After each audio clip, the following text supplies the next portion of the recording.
It's Tuesday, the 25th of June, 2024. Welcome to the Fast 5 Business News by Fear and Greed, where we give you the top 5 business stories you need to know in just 5 minutes.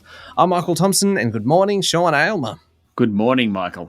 Sean, 5 stories, 5 minutes. Let's get cracking. Story number 1, the Australian retail landscape is set for the biggest shakeup in years after Myer said it wants to buy a bunch of brands owned by Premier Investments, including the Just Jeans brand, JJ's, Portman's, Jackie E and Dotty.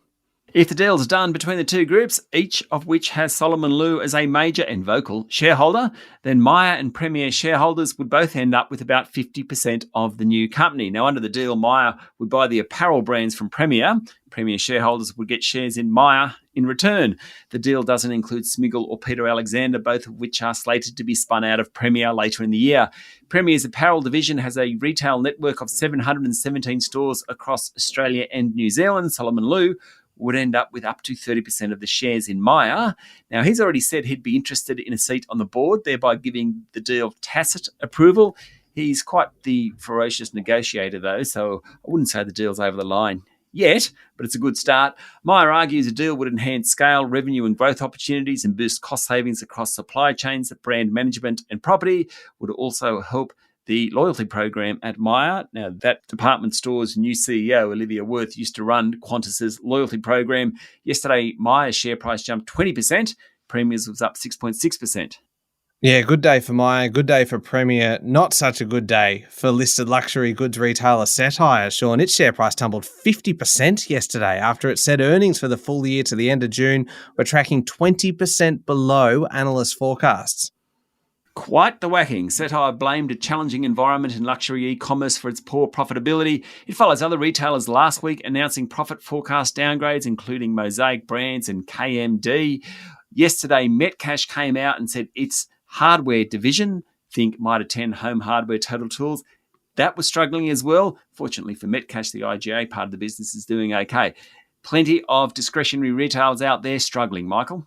Yeah, certainly are, Sean. On to story number 2 now. Former New South Wales Liberal Treasurer Matt Keane has been appointed chair of the Clean Energy Authority by the federal Labor government. And one of his first comments was that nuclear is not viable. Yeah, this is an important job. It advises the government on emissions targets, renewables, all that sort of stuff. It's an independent statutory body. Yesterday, Mr. Keane said he wouldn't be drawn on the federal opposition's nuclear plans, but added that when he was in government in New South Wales, the state looked at the nuclear option, determined that it would take too long and be far too expensive and risked bankrupting the state. Meanwhile, polling is generally showing, there were polls in the Sydney Morning Herald and The Age, there was something out of the Lowy Institute yesterday. Generally, it's showing people are actually more in favour of nuclear than against it. Story number 3, cash, Sean, will continue to be delivered across the country after delivery group Armaguard did a deal with the big banks and retailers to keep delivering for at least another year.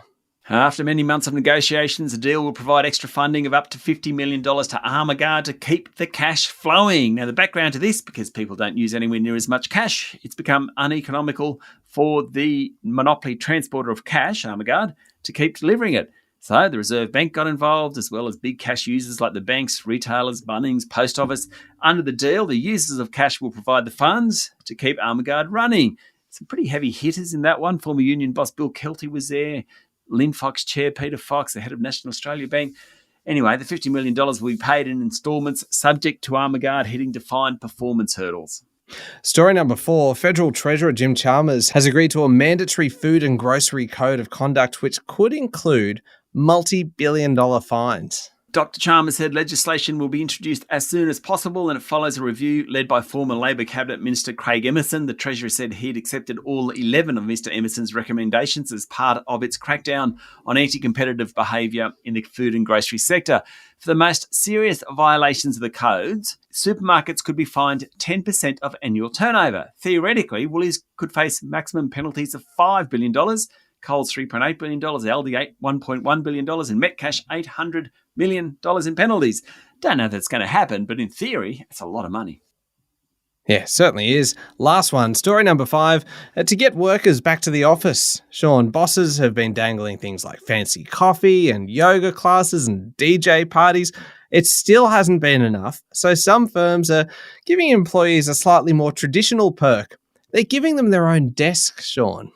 Yes, now hot desking, where workers get a desk when they show up instead of having a permanent one, has been around for about 10 years now. It really took off during the pandemic as it helped companies save money, particularly amid a new era of hybrid work. Now, some firms are realising they may have gone too far. Plenty of gripes about hot desking, hygiene being one, the soullessness of offices without any personal spaces. Employees would argue that hot desking was a good reason to stay at home. Now, that's prompted a bunch of big organisations like Salesforce to reintroduce dedicated desks to entice more in-office time, according to a report on Bloomberg.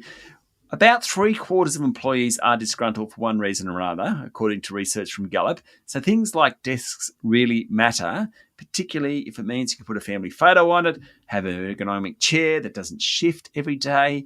Anyway, seems like big business is going back to the permanent desks. All right, there we go. The top 5 business stories in 5 minutes. Thank you, Sean. Thank you, Michael. It's Tuesday, the 25th of June, 2024. Remember to hit follow on the podcast. And if 5 minutes isn't enough, you can find our longer daily show called Fear and Greed wherever you listen to podcasts or at fearandgreed.com.au, which is also where you can sign up for our free weekly newsletter. It comes out tomorrow morning, Wednesday morning. So jump on that today before you forget. I'm Michael Thompson, and that was the Fast 5 Business News by Fear and Greed. Have a great day.